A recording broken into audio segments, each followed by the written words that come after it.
Dakle, sa ove stranice preuzimamo Tux Paint. Ovo je instalacija samog Tux Painta za Windows, a ovo su one male sličice koje takođe treba instalirati da bi Tux Paint bio u stvari program sa svim svojim mogućnostima.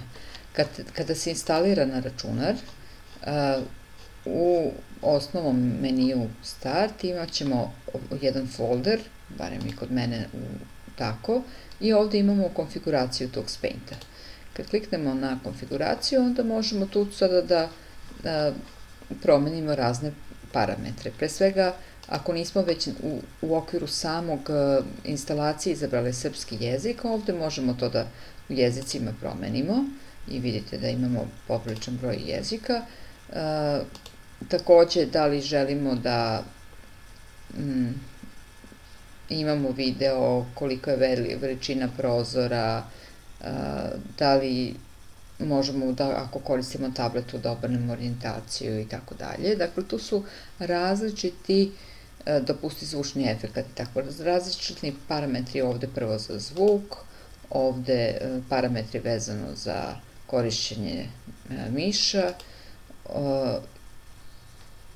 ovde su sada opet neke stvari koje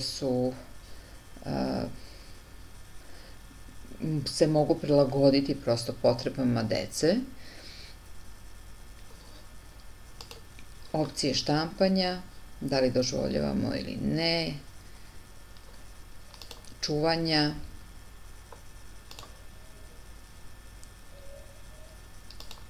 kako se čuva, tako, i to je to.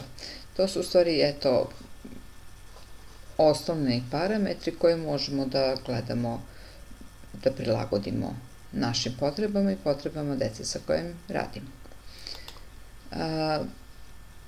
Kada budemo instalirali sam program, on izgleda ovako. Dakle, evo full screen. Mislim da će mi trebati neko duže vreme da se otvori sam program.